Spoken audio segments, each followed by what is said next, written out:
नमस्कार दोस्तों, वेलकम। स्वागत है एक बार फिर से आप सभी का आर्य जंक्शन पर। डेली करंट अफेयर्स राजस्थान में आज हम बात करेंगे दिनांक 26 और 27 फरवरी 2021 के प्रश्नों पर। तो जैसा कि मैं कहता हूँ, निरंतरता बनाए रखें और करंट अफेयर्स को पूरा देखें। अपने ये 10 मिनट जो है अपने आने वाले भविष्य के लिए खर्च करना ज़रूरी है, क्योंकि यहाँ से आपको बहुत से कंसेप्ट्स क्लियर होते हैं जिनसे आपको आरएएस की मुख्य परीक्षाओं में भी प्रश्न पूछे जाते हैं। तो हमारा टारगेट वही है।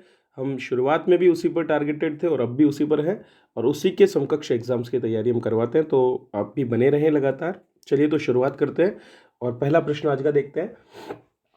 दोस्तों, हाल ही में एक राज्य अथवा केंद्र शासित प्रदेश के द्वारा एक एप्लीकेशन लॉन्च किया गया है जिसका नाम है कार्बन वॉच। तो मोबाइल एप्लीकेशन है, एंड्रॉयड मोबाइल प्लेटफॉर्म पर चलने वाला ये एप्लीकेशन है और इसे लॉन्च किया है चंडीगढ़ प्रशासन के द्वारा। चंडीगढ़ एक केंद्र शासित प्रदेश है। चलिए, तो इस कार्बन वॉच का काम क्या है? कार्बन वॉच का काम है किसी एक व्यक्ति के कार्बन फुटप्रिंट का आकलन करना। तो यहाँ से दो टर्म आपकी क्लियर होंगी, एक कार्बन फुटप्रिंट क्या होता है और दूसरा इकोलॉजिकल फुटप्रिंट क्या होता है। तो चंडीगढ़ इस तरह की पहल शुरू करने वाला पहला केंद्र शासित प्रदेश या राज्य बन गया है जिसने एक ऐसी मोबाइल एप्लीकेशन विकसित की है जिसके माध्यम से आप वो डेटा दे सकते हैं जो आप कंज्यूम करते हैं और as a carbon footprint release करते हैं। कार्बन फुटप्रिंट क्या है? कार्बन फुटप्रिंट का आशय है किसी विशेष मानवीय गतिविधि द्वारा वातावरण में जारी ग्रीन हाउस गैस, विशेषकर रूप से कार्बन डाइऑक्साइड की मात्रा से। इसका मतलब यह है कि आप जब भी कोई कार्य करते हैं, उदाहरण के लिए आप जब बाइक चलाते हैं, तो आपके द्वारा यदि प्रतिदिन 1 घंटा बाइक चलाई जाती है तो उस दौरान जब जीवाश्म ईंधन का दहन होता है तो उसकी वजह से वातावरण में जो कार्बन डाइऑक्साइड और अन्य गैसों का उत्सर्जन होता है, जो विशेष रूप से ग्रीन हाउस गैसें हैं और जो जलवायु परिवर्तन के लिए जिम्मेदार है, ग्लोबल वार्मिंग के लिए जिम्मेदार है, उसकी कितनी मात्रा है। इस माध्यम से आपकी विभिन्न गतिविधियों का समग्र विश्लेषण करके और आपके द्वारा रिलीज किए जाने वाले कार्बन फुटप्रिंट को इससे प्राप्त किया जाता है। यह एप्लीकेशन मुख्य तौर पर व्यक्तिगत कार्यों पर ध्यान केंद्रित करेगा और इसमें कुल 4 श्रेणियों जैसे कि जल, ऊर्जा, अपशिष्ट उत्पादन और परिवहन से जुड़े कार्बन फुटप्रिंट की गणना की जाएगी कि इन चारों ही चीज़ों तरह की, जैसे कि आप जल और ऊर्जा का कंज्यूम कर रहे हो तो उस दौरान आप कितना कार्बन जो है फुटप्रिंट रिलीज कर रहे हो। अपशिष्ट उत्पादन के दौरान आप कितना कार्बन फुटप्रिंट, कितना आप अपशिष्ट उत्पादन कर रहे हो, ठीक है। और इसके अलावा परिवहन के दौरान आप कितना कार्बन फुटप्रिंट रिलीज कर रहे हो, ये सारी चीज़ें इसमें देखने का प्रयास किया जाएगा। तो कार्बन फुटप्रिंट बेसिकली क्या है? हम जब कंजम्पशन करते हैं तो कंजम्पशन के दौरान, उपभोग के दौरान जो कोई पर्यावरण से वस्तुएं लेने के बाद हम कार्बन का कितना उपभोग कर चुके हैं, कितना कार्बन हमने रिलीज कर दिया, वो इसमें देखा जाता है।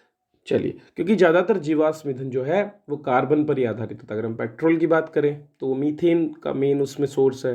इसी तरह से अगर हम बात करें हमारे कोयले की, तो कोयला कार्बन का ही अपर रूप है, ठीक है। अगर हम बात करें किसी अन्य उपभोग की, तो वहाँ पर भी कार्बन का सबसे बड़ा रोल आता है। और ये जो जीव कार्बन है, ये जो पृथ्वी के अंदर संचित है, इसकी मात्रा सीमित है और यही कार्बन जब CO2 के रूप में बाहर आता है तो ये प्रदूषण के लिए जिम्मेदार होता है, हमारे बदलते पर्यावरण के लिए जिम्मेदार है। एक और जो टर्म यहाँ पर आती है उसको भी मैं समझाऊंगा। विश्व स्वास्थ्य संगठन के अनुसार कार्बन फुटप्रिंट जीवाश्म ईंधन के कारण उत्सर्जित कार्बन डाइऑक्साइड की मात्रा पर आम लोगों की गतिविधियों के प्रभाव का मापने का एक उपाय है और इसे CO2 उत्सर्जन के भार के रूप में व्यक्त किया जाता है। क्योंकि पहले क्या होता था, जितनी मात्रा में हम CO2 रिलीज करते थे उतनी ही मात्रा में CO2 वापस फिक्सेशन हो जाता था प्रकृति में, ठीक है। जो कार्बन स्थिरीकरण इसका हो जाता था। लेकिन अब जो है ज़्यादा मात्रा में चूंकि हम उपभोग कर रहे हैं और उतनी मात्रा में हमारे कार्बन को फिक्स नहीं कर पा रहे, कार्बन फिक्सेशन नहीं हो पा रहा है। आमतौर पर इसे प्रतिवर्ष उत्सर्जित CO2 के रूप में जाना जाता है। यह एक ऐसी मात्रा है जिसके लिए CO2 समतुल्य गैसें पूरक के रूप में कार्य कर सकती हैं, तो उनको भी इसमें सम्मिलित किया जाता है। कार्बन फुटप्रिंट को इकोलॉजिकल फुटप्रिंट से अलग माना जाता है, ठीक है। इकोलॉजिकल फुटप्रिंट डिस्ट्रक्शन को दिखाता है कि कार्बन फुटप्रिंट तो रिलीज को दिखाता है, ये हमने जब उपभोग किया तब क्या रिलीज हुआ। इकोलॉजिक फुटप्रिंट कहता है कि भैया जब आपने कोई ऐसी गतिविधियां की है, ठीक है, जहां पर आपने बायो प्रोडक्टिव स्पेस का कितना उपयोग किया है, मतलब आपने कंजम्पशन कितना किया है उसकी मात्रा को ये दर्शाता है कि सपोज कीजिए आप एक उद्योग स्थापित करना चाहते थे, उस दौरान अगर आपने कोई ऐसा क्षेत्र था जहां पर प्राकृतिक उत्पाद आपको प्राप्त हो रहे थे, चाहे वो जंगल हो, चाहे वो समुद्री क्षेत्र हो, चाहे वो आपके छोटे कोई पानी के सोर्स हो, तो कहीं ना कहीं आपने उनमें से कितने क्षेत्र का उपयोग कर लिया। तो वो उपयोग मतलब आपने जब भी हम हमारी किसी गतिविधि के लिए, मानव केंद्रित किसी गतिविधि के लिए, एंथ्रोपोलॉजिकल जितनी भी गतिविधियां हैं उनके लिए क्षेत्र विशेष का उपयोग करते हैं, तो हम एक तरह से उसका कंजम्पशन करके उसको डिस्ट्रक्शन करते हैं। तो बायो प्रोडक्टिव स्पेस को कितना नुकसान हमने पहुंचाया, वो चीज यहां पर निर्धारित की जाती है इकोलॉजिकल फुटप्रिंट के द्वारा। जबकि कार्बन फुटप्रिंट ये दर्शाता है कि उपभोग के दौरान हमने कितनी मात्रा में ग्रीन हाउस गैसों का और कार्बन डाइऑक्साइड का उत्सर्जन किया है। तो ये बेसिक डिफरेंस टर्म्स के आधार पर है। चलिए अगला प्रश्न देखते हैं। राजस्थान के निम्नलिखित में से किस स्थल को आइकॉनिक धरोहर स्थल के रूप में चयनित किया गया है? तो दोस्तों राजस्थान के 3 स्थल हैं जिनको आइकॉनिक धरोहर स्थल के रूप में चुना गया है, कुंभलगढ़ किला, जैसलमेर किला और रामदेवपुरा जैसलमेर। तो दोस्तों इससे पहले भी जो है हमारा आमेर जो है उसको आइकॉनिक स्थल के रूप में चयनित किया गया था, और अब ये 3 नए स्थल जो है इनको केंद्र सरकार ने आइकॉनिक स्थलों के रूप में चयनित किया है। तो जो हमारे प्रधानमंत्री का आइकॉनिक धरोहरों के लिए विजन है, ठीक है, स्वच्छ पर्यटन स्थलों में बदलने के लिए कि इन क्षेत्रों को स्वच्छ बनाना है, यहाँ पर आने वाले लोगों के संदर्भ में ये एक मिसाल बननी चाहिए, और लोग जब यहाँ से जाएं तो एक मैसेज लेकर जाएं कि किस तरह से वे किसी स्वच्छ स्थल पे पर्यटन करके आए हैं। इसी उद्देश्य को देखते हुए जल शक्ति मंत्रालय के पेयजल और स्वच्छता विभाग ने स्वच्छ भारत मिशन ग्रामीण के अंतर्गत, किसके अंतर्गत? स्वच्छ भारत मिशन ग्रामीण, ठीक है।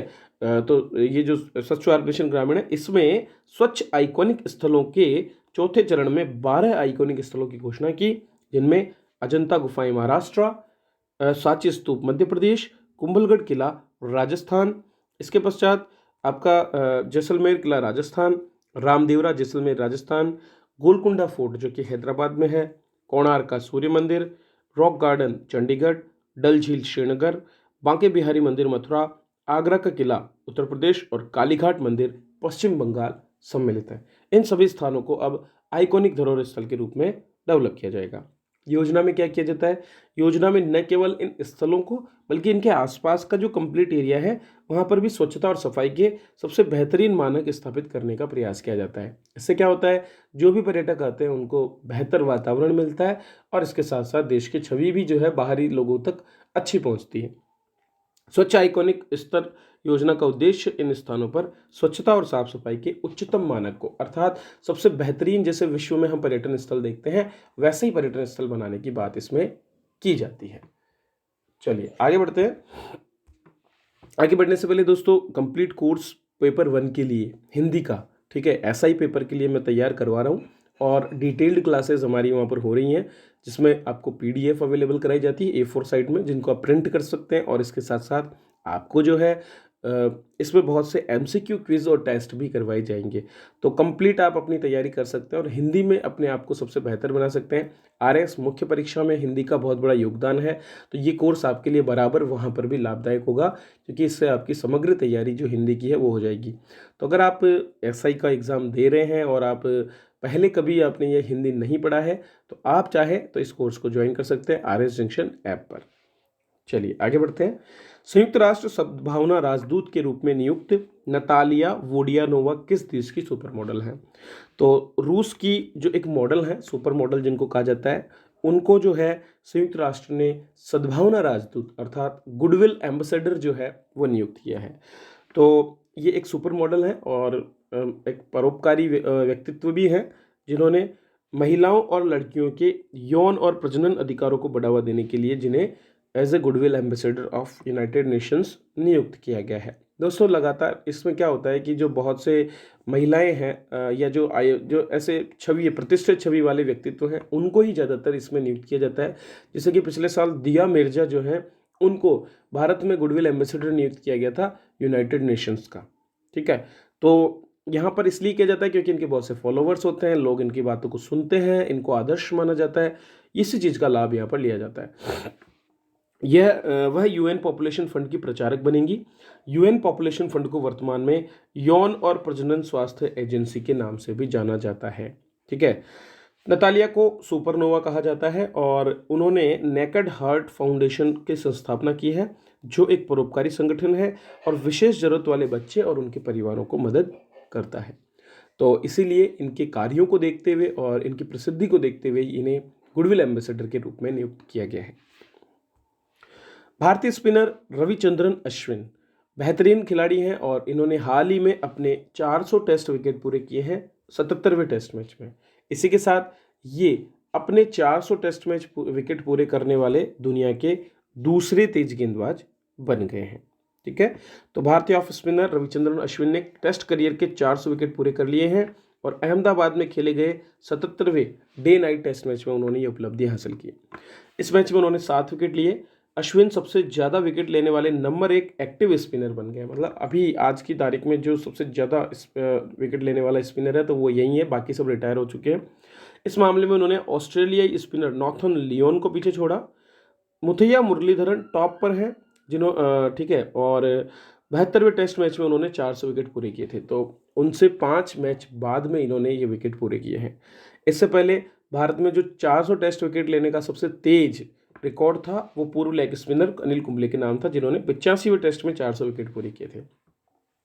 अश्विन 77 टेस्ट में 401 विकेट लेने वाले चौथे भारतीय बॉलर है टोटल मिलाकर के, स्पीड की बात नहीं है। इनमें उनसे आगे हैं अनिल कुंबले 613 विकेट, कपिल देव 434 और हरभजन सिंह 417। तो कपिल देव और हरभजन सिंह के रिकॉर्ड तो यहाँ पर टूटने ही वाले हैं। ठीक है। चलिए, दूसरे खेलो इंडिया राष्ट्रीय शीतकालीन खेलों का आयोजन कहाँ किया जा रहा है? तो कल प्रधानमंत्री द्वारा जो है 26 फरवरी को इसका उद्घाटन किया गया और गुलमर्ग में इन खेलों का आयोजन किया जा रहा है। जम्मू कश्मीर में गुलमर्ग एक बहुत ही बेहतरीन पर्यटन स्थल है। तो यहाँ पर 26 फरवरी से 2 मार्च तक इसका आयोजन किया जाएगा। शीतकालीन खेलों का ये दूसरा संस्करण है। पिछले साल पहले खेलों का आयोजन जम्मू कश्मीर में ही किया गया था और दूसरे संस्करण में 1200 से भी अधिक लोगों की भागीदारी होगी, जिसमें 27 राज्यों और केंद्र शासित प्रदेशों के 600 एथलीट भी शामिल हैं। इन एथलीटों की सूची में भारतीय सेना व पर्वतारोहण और Jawahar institute of mountaineering and winter sports से जुड़े खिलाड़ी भी सम्मिलित हैं।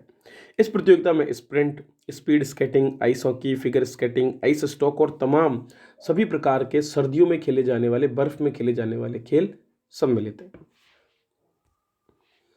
राष्ट्रीय उपभोक्ता विवाद निवारण आयोग एक कमीशन है जिसका कार्य उपभोक्ताओं के अधिकारों की रक्षा करना है और इसी द्वारा ऑनलाइन समाधान के लिए जो शिकायतें उपभोक्ताओं की होती है उसके लिए एक पोर्टल की शुरुआत की गई है जिसका नाम है ई दाखिल।